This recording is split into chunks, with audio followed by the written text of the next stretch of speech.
చెప్పొచ్చండి.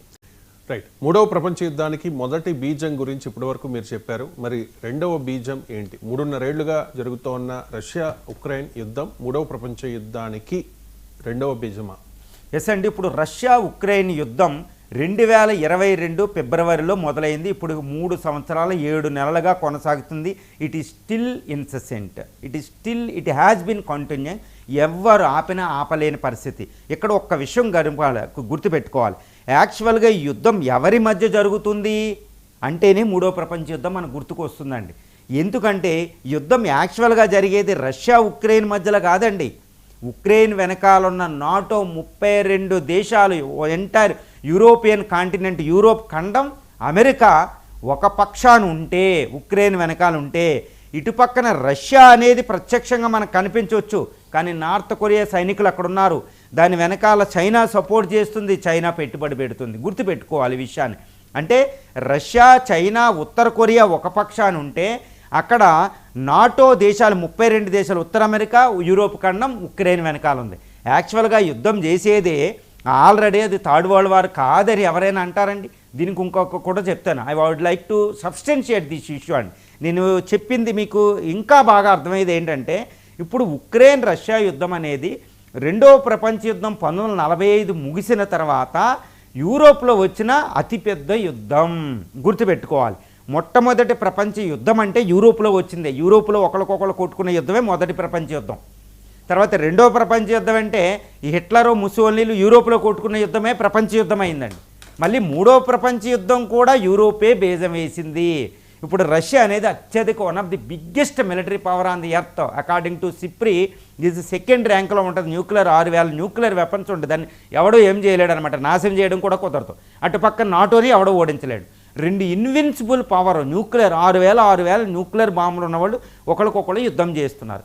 లేకపోతే ఉక్రెయిన్ 24 గంటలు కూడా రష్యా ముందు నిలబడలేదు, unless it has been supported by this one, NATO దేశాలండి.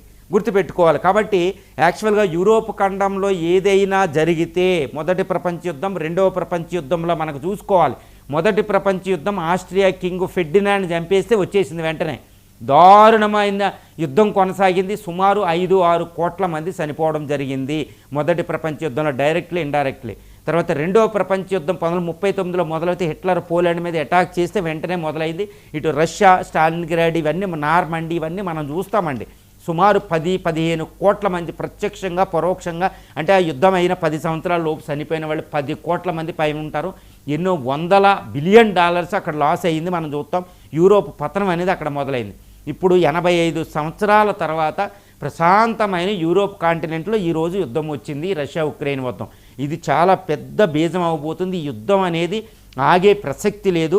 మళ్ళీ ఈ రష్యా ఉక్రెయిన్ యుద్ధం ఈరోజు ఇక్కడ చూడండి, పోలాండు, లాత్వియా, లిథుయేనియా మీద, రొమేనియా మీద రష్యా దాడులు చేయడం అనేది ప్రపంచంలో అతిపెద్ద shocking of the shocking news అండి. ఎందుకంటే నాటో దేశాల మీద రష్యా ప్రత్యక్షంగా డ్రోన్లు చేస్తుంది ఉక్రెయిన్ యుద్ధం మొదలైన 3.5 సంవత్సరాల తర్వాత.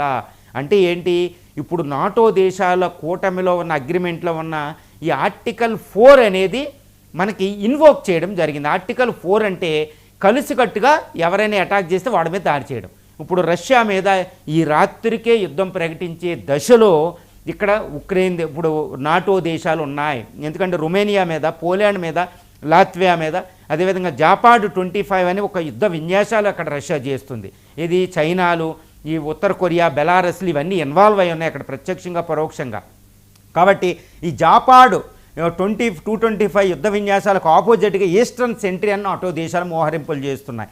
తర్వాత రష్యా ఇవి అణ్వాయుధాలు మోహరింపు చేసుకుని, ఇటు డెడ్ హ్యాండ్లు, అటు మైన్యూట్ మ్యాన్, ఇటు బొల్గరాడో మిసైల్స్, ఇటు TU-225ని, అటు F-35 బాంబర్స్ వాళ్ళు మోహరించుకున్నారు.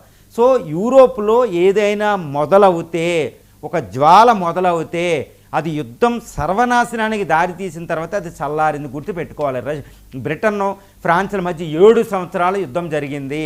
తర్వాత మొట్టమొదటి ప్రపంచ యుద్ధం 5 సంవత్సరాలు, రెండవ ప్రపంచ యుద్ధం 6 సంవత్సరాలు జరిగాయి. గుర్తుపెట్టుకోవాలి. ఈ యూరోప్లో మొదలైంది ఏది కూడా ప్రశాంతంగా జరగదు, ప్రశాంతంగా విరమించడం కుదరదు. ఇప్పుడు రష్యా ఉక్రెయిన్ యుద్ధం ఆపడానికి 3.5 సంవత్సరాల కృషి. ఇప్పుడు ట్రంప్ ఫెయిల్యూర్ అయ్యారు, ప్రపంచ యునైటెడ్ నేషన్స్ ఫెయిల్యూర్ అయిపోయింది. ఇటు పుతిన్ను, జెల్నిస్కీని పుతిన్ కలిసే ప్రసక్తి లేదు. ఉక్రెయిన్ వెనకాల నాటో, రష్యా వెనకాల ఉత్తర కొరియా, చైనాలు ప్రత్యక్షంగా, అక్కడ ఉత్తర కొరియా అయితే ప్రత్యక్షంగా 12,000 మంది సైన్యం అక్కడ ఉన్నారు. ఏదో ఏషియన్ కంట్రీ, యూరోప్ దగ్గరికి వెళ్ళి సైన్యం వెళ్ళింది, ఇది అప్పుడు కూడా జరగలేదండి. అలాంటిది జరుగుతుందంటే ఏ క్షణమైనా మూడో ప్రపంచ యుద్ధం డిక్లరేషన్ అనేది నాటో, రష్యాల మధ్య జరుగుతుంది. ఇది మాత్రం అనివార్యమైన యుద్ధం యూరోప్ నుంచే మొదలవుతుంది. కాబట్టి రష్యా ఉక్రెయిన్ యుద్ధమే మూడవ ప్రపంచ యుద్ధానికి జ్యోతి అనేది మనం ఇక్కడ పూర్తిగా ఎటువంటి ఇర్రిఫ్యూటబుల్గా అంటే తిరస్కరించలేని విధంగా మనం ఇక్కడ చెప్పొచ్చండి.